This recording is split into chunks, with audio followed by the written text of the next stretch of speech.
Hello दोस्तों, आपने शायद जिप्सम के बारे में तो सुना ही होगा, लेकिन आप इसके इस्तेमाल के बारे में जानने के लिए उत्सुक होंगे। आइए जानते हैं जिप्सम के कुछ प्रमुख उपयोग। निर्माण उद्योग में सबसे ज़्यादा जिप्सम का उपयोग किया जाता है। इसका इस्तेमाल प्लास्टर ऑफ पेरिस बनाने में किया जाता है, जो दीवारों को प्लस्तर करने और छतों को सजाने के लिए भी इस्तेमाल होता है। इसके अलावा जिप्सम सीमेंट और ड्राईवॉल पैनल्स बनाने में भी किया जाता है। कृषि की बात करें, जिप्सम मिट्टी की गुणवत्ता सुधारने में मदद करता है, खासकर उन मिट्टी में जहां कैल्शियम की कमी होती है। यह पानी के प्रवाह को बेहतर बनाता है और पौधों को पोषण तत्व को अवशोषित करने में भी मदद करता है। दोस्तों, अगर हम दवा की बात करें तो जिप्सम का इस्तेमाल कुछ दवाओं में भी किया जाता है। इसका इस्तेमाल अगर हम उदाहरण के लिए बताऊं तो इसका इस्तेमाल प्लास्टर कास्ट बनाने में किया जाता है। दोस्तों, जिप्सम एक सेफ मटेरियल से बनाया गया है जो फ्री ऑफ VOC है। It means free of volatile compound और अदर गैसेस। इसमें ना कोई गैस होता है ना कोई वोलाटाइल कंपाउंड होता है, इसलिए हम लोग इसको खाने से लेके पीने तक में यूज करते हैं। अगर उदाहरण के लिए बताऊं तो चॉकलेट से लेके टूथपेस्ट से लेके बियर तक में भी जिप्सम का उपयोग किया जाता है। दोस्तों, अगर हम बात करें जिप्सम के कहाँ पे पाया जाता है, जिप्सम एक नेचुरली ऑकरिंग रॉक है जिसका मॉलिक्यूलर फॉर्मूला अगर देखें तो कैल्शियम सल्फेट 2H2O है। इस 2H2O के कारण क्या होता है, इस 2H2O के कारण एक इनहेरेंट फायर और थर्मल रेसिस्टेंट प्रॉपर्टीज इसमें पाई जाती है। यह एक नॉन टॉक्सिक पदार्थ है और नॉन रेडियो एक्टिव भी है। अगर हम बात करें दोस्तों कितने तरह के जिप्सम आते हैं, तो हमारे पास जिप्सम नेचुरल जिप्सम है और फॉस्फोरस जिप्सम है। नेचुरल जिप्सम में फ्री मॉइस्चर 3 से 4% पाई जाती है, जबकि फॉस्फोरस जिप्सम जो पाया जाता है वो फर्टिलाइजर इंडस्ट्री से पाया जाता है, इसलिए इसमें मैक्सिमम 15% तक मॉइस्चर पाई जाती है।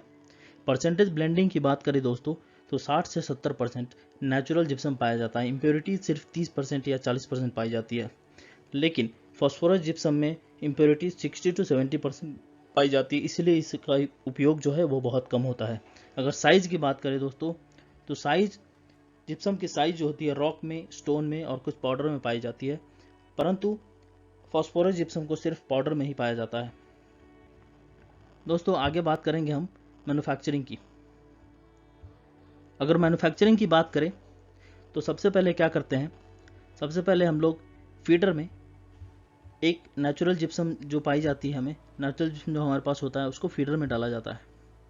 फीडर में डालने के बाद हम लोग इसको ग्राइंडिंग के लिए भेजते हैं। अभी ग्राइंडिंग में क्या होता है, ग्राइंडिंग में इसको पाउडर में कन्वर्ट कर दिया जाता है।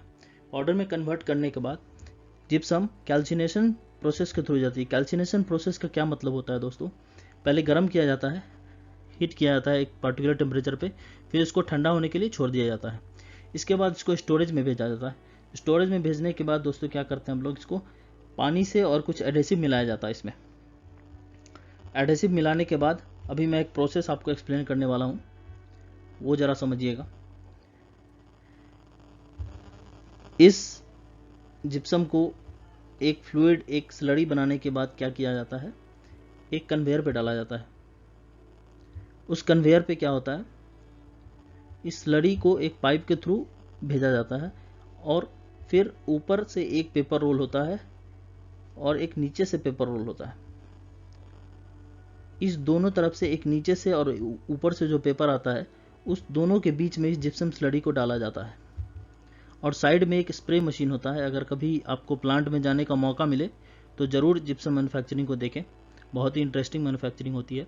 अभी साइड में क्या होता है, एक हीटिंग स्प्रे डाला जाता है, जिससे क्या होता है कि इन किनारों में एक टैपर्ड एज होता है और फिर उसमें वो पेपर जो होता है वो चिपक जाता है इसमें। क्योंकि ये कन्वेयर 200-300 मीटर की होती है, इसीलिए जिप्सम को जाते जाते इतना टाइम, इनफ टाइम रहता है ताकि वो ड्राई हो जाए। ठीक है दोस्तों, ड्राई होने के बाद क्या होता है, लेंथ कटिंग होता है बोर्ड्स का। लेंथ कटिंग मतलब क्या है, जितने भी लेंथ में चाहिए, जनरली क्या होता है 6x4 में आता है या फिर 8x4 में आता है। लेकिन आपकी अगर रिक्वायरमेंट 10x4 है या फिर 15x4 है, जितनी भी है उतनी आप निकाल सकते हो काट के, लेकिन 4 फीट रहेगी, क्योंकि वो कन्वेयर की जो साइज होती है वो 4 फीट ही रहती है। बाकी लेंथ में आप वेरी कर सकते हो। इसके बाद क्या होती है, काटने के बाद ड्रायर स्टेज से गुजरती है, फिर पेयर मेकिंग होती है। बोर्ड्स को हमेशा पेयर में ही डाला जाता है। पेयर में क्यों डाला जाता है दोस्तों? पेयर में इसलिए डाला जाता है क्योंकि इसका बैच नंबर और जो आगे पीछे जो बोर्ड बनता है ना, उसका नंबर, सीरीज नंबर आगे पीछे ही रहे, ताकि कोई अगर प्रॉब्लम हो बाद में तो पता लगा लिया जाए कि किस बैच से है और कहाँ से निकला है और प्रॉब्लम क्यों आया है। और फिर क्वालिटी टेस्टिंग में भी दोस्तों इसका सहायता मिलता है इससे। साइड में ट्रिमिंग और एज टेपिंग होती है। एज टेपिंग में क्या होता है दोस्तों, इसमें ब्रांडिंग लगाई जाती है साइड में। जिस भी कंपनी की जिप्सम बोर्ड हो उसमें ब्रांडिंग लगाई जाती है। इसके बाद स्टैकिंग ऑफ बोर्ड्स होता है कि हम लोग जहाँ भी स्टैक करना है स्टोरेज में, वहाँ पे स्टैक कर देते हैं। ठीक है दोस्तों, अभी मैं हटा देता हूँ इसको, इसकी हमें ज़रूरत नहीं है। अभी आगे बढ़ेंगे हम, तो इसको निकाल देता हूँ मैं। अगर कोई भी डाउट हो तो कमेंट सेक्शन में ज़रूर पूछ ले, मैं आपकी सहायता करूँगा।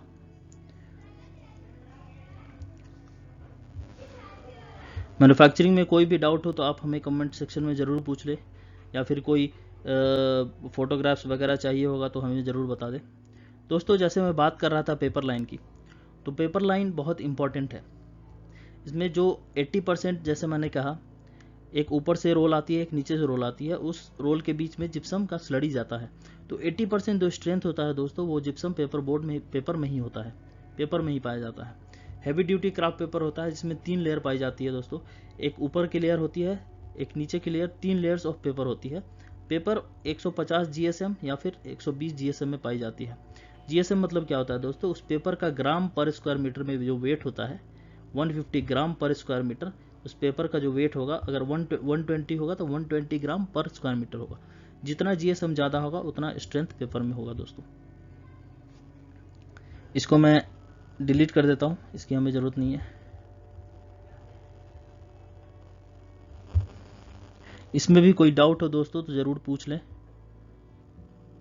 कमेंट सेक्शन में। आगे बढ़ते हैं दोस्तों। अब हम इसका देखेंगे कहाँ कहाँ उपयोग होता है जिप्सम बोर्ड का। जिप्सम जब मैन्युफैक्चरिंग होकर निकल जाता है प्लांट से, तब कहाँ कहाँ इसकी उपयोग होती है। तो पहला, सीलिंग सिस्टम में आपने देखा होगा, मॉल्स में या फिर घरों में भी आपने देखा होगा, सीलिंग में उपयोग किया जाता है जिप्सम बोर्ड्स का। फिर वॉल लाइनिंग में, जहाँ पर भी एग्जिस्टिंग वॉल है वहाँ पे अगर फ्रेमिंग लगा के हम लोग ऊपर से क्या कर सकते हैं, बोर्डिंग कर सकते हैं। तीसरा, ड्राईवॉल सिस्टम। ड्राईवॉल सिस्टम क्या होता है दोस्तों, एक सिस्टम होता है जो कि एक पर्टिकुलर विड्थ का होता है, जिसमें कंप्लीटली हमारा जिप्सम बोर्ड ही लगता है वॉल्स में। Plaster, internal application. अब प्लास्टर में भी जिप्सम का उपयोग होता है, जहाँ पे भी इंटरनल एप्लीकेशन है। एक्सटर्नल पे भी काम चल रहा है दोस्तों, पर एक्सटर्नल अभी तक आया नहीं है, बट इंटरनल प्लास्टर हम लोग जिप्सम से ही कर सकते हैं।